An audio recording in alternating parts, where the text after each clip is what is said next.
ನಮಸ್ಕಾರ ಪ್ರಿಯ ಕನ್ನಡಿಗರೇ.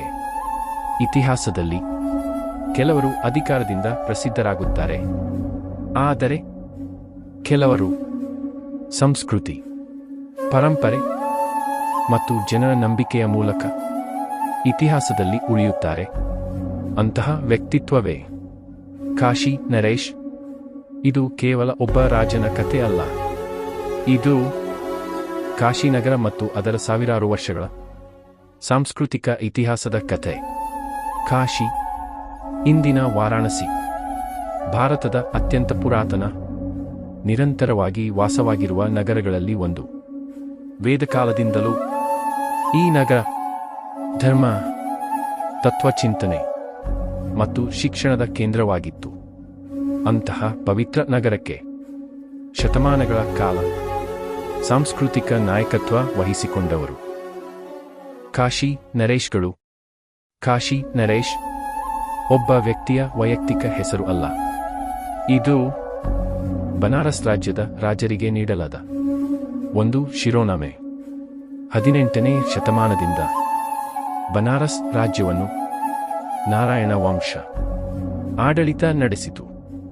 ಆ ವಂಶದ ರಾಜರು ಸಾಂಪ್ರದಾಯಿಕವಾಗಿ ಕಾಶಿ ನರೇಶ್ ಎಂದು ಕರೆಯಲ್ಪಟ್ಟರು.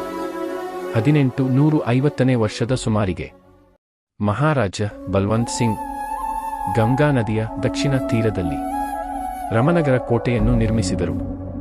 ಈ ಕೋಟೆ ರಾಜನ ನಿವಾಸವಾಗಿತ್ತು, ಆಡಳಿತ ಕೇಂದ್ರವಾಗಿತ್ತು ಮತ್ತು ಸಾಂಸ್ಕೃತಿಕ ಚಟುವಟಿಕೆಗಳ ಕೇಂದ್ರವಾಗಿತ್ತು.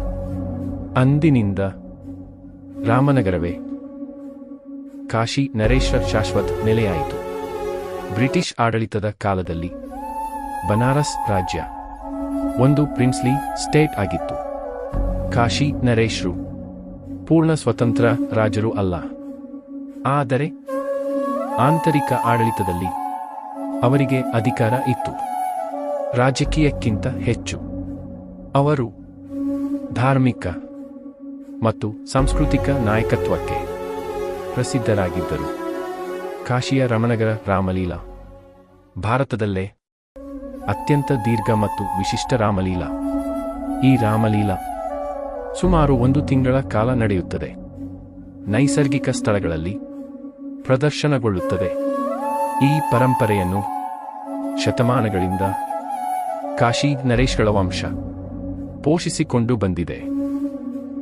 ಇದು ರಾಜಕೀಯ ಶಕ್ತಿಯಲ್ಲ, ಇದು ಸಾಂಸ್ಕೃತಿಕ ಜವಾಬ್ದಾರಿ. ಡಾಕ್ಟರ್ ವಿಭೂತಿ ನಾರಾಯಣ ಸಿಂಗ್ ಅವರು ಬನಾರಸ್ನ ಕೊನೆಯ ಅಧಿಕೃತ ಮಹಾರಾಜ. 939ರಲ್ಲಿ ಅವರು ಸಿಂಹಾಸನಕ್ಕೇರಿದರು. 947ರಲ್ಲಿ ಭಾರತ ಸ್ವತಂತ್ರವಾಯಿತು. ಅದರೊಂದಿಗೆ ರಾಜಕೀಯ ಆಡಳಿತ ಕೊನೆಗೊಂಡಿತು. ಆದರೆ ಕಾಶಿ ನರೇಶ್ ಎಂಬ ಶಿರೋನಾಮೆ ಸಾಂಸ್ಕೃತಿಕ ಅರ್ಥದಲ್ಲಿ ಮುಂದುವರಿಯಿತು.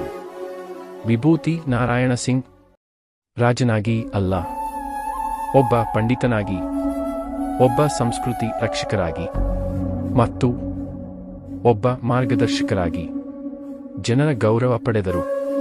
2000ನೇ ವರ್ಷದ ಡಿಸೆಂಬರ್ 25ರಂದು ಅವರು ನಿಧನರಾದರು.